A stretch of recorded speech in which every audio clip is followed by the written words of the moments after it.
In January of 1969, keyboardist Billy Preston drops by Apple Studio in London to say hello to the Beatles, as you do, whom he knows from their early club days in Germany.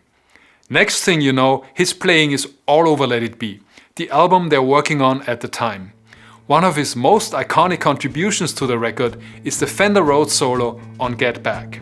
So let's take a closer look at this marvel of blues keyboard engineering and see what we can learn from it. So this song is essentially a blues, not a standard 12-bar blues, but it's got many of the stylistic characteristics of blues. Dominant 7th chords on 1 and 4, blues comping patterns in both guitar and keyboard parts, lots of blues scale use in the melodies, etc. Structurally, we got a 4-bar harmonic phrase in the solo, 2 bars of A7, 1 bar of D7, and back to A7 for 1 bar. This repeats, and what he plays on the repeat is very similar to what he plays in the first 4 bars.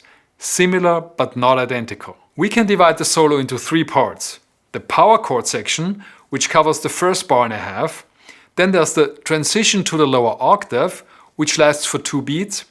And then there's the 4 chord section in bar 3 of the 4-bar phrase, the one that moves to the D7 chord. After briefly stating the tonic chord at the tail end of that, the solo rests for most of bar 4. And again, the second 4 bars are conceptually the same, although there's some variation in the details. And there's also a 2-bar pickup leading into the solo. Let's look at the power chord section. It sounds like this in the first half of the solo, and like this in the second half. A power chord consists of a root and a perfect fifth. Like any other chord, we can invert it or beef it up by doubling a note. One of the characteristics of blues soloing is that it uses way fewer single note melodic lines than, say, jazz for example. Instead, there's a lot of double stops and 3 or 4 note chords that are incorporated into the solos. And the tonic power chord is a great place to start.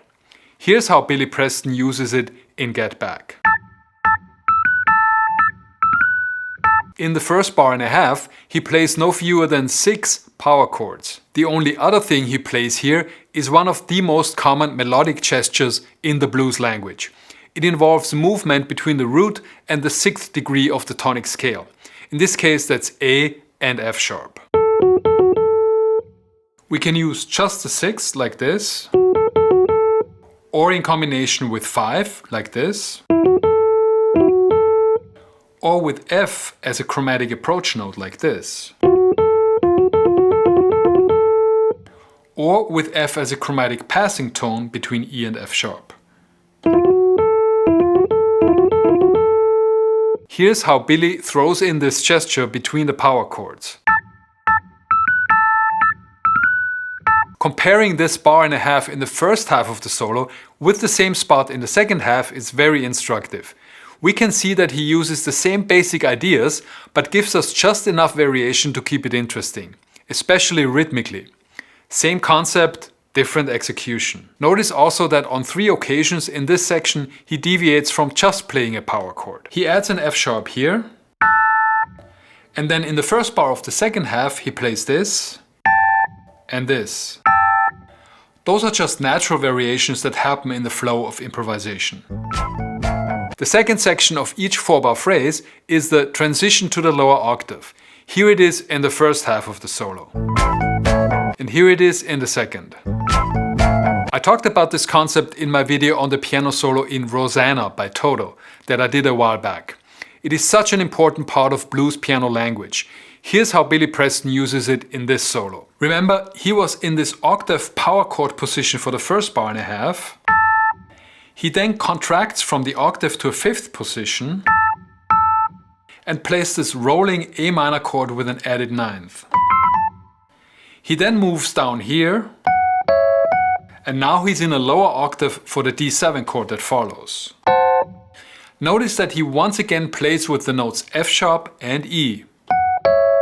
Here's how this transition plays out in the second half of the solo. The arpeggio is slightly different. And then when he drops to the lower octave, he plays this. instead of this. Now, we need to be careful to call anything that Billy Preston played a mistake, but I think that this F was probably not intentional. The last section in each 4-bar phrase is bar 3, where the chord progression moves to D7. It sounds like this in the first half of the solo, and like this in the second. He starts with a rootless D7 voicing, and then goes to this. Notice that he first plays that whole chord, and then rolls it like this. You can look at this as a D9 voicing, or as an A minor 6 chord. That's a great shape to use on the 4 chord in any blues. Juxtaposing a tonic dominant 7th chord with a tonic minor 6 chord is a great way to express the movement from the 1 chord to the 4 chord in the blues. After that, he plays 2 double stops and the same 3-note voicing from the beginning of the bar, before resolving back to the tonic chord. And once again, comparing both versions of this bar in the first and second halves of the solo shows a lot of overlap, but also a few differences. In the last bar of the solo, he plays the turnaround that the whole band is playing, and then transitions back to playing accompaniment. Here's a really important detail to notice. In his entire solo, he only plays C sharp, the major third of both the overall key and the A7 chord, once. The minor third, C natural, appears twice on the A7 chord and a few times on the D7. He plays a whole bunch of 3- and 4-note voicings during the A7 chord that all contain only 1 and/or 5 and/or flat 7, but no third. This one, and this one, and this one, this one, and this one. Now, it wouldn't be wrong to include the C sharp, of course, but the major third in blues can often sound too nice, even if the underlying harmony is clearly a dominant 7th chord. This is especially true on the piano. Guitar players often get around this by bending up to the major third to make it a bit dirtier. The pianistic equivalent of this is to use the minor third as a grace note like this.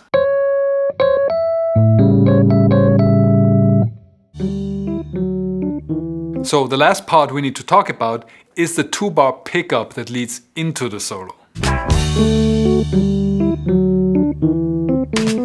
The underlying chord is D7 and Billy plays a descending D-mixolydian scale in broken 6th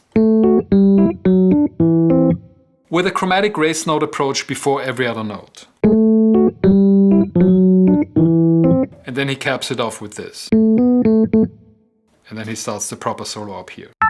Alright, here now is the whole solo.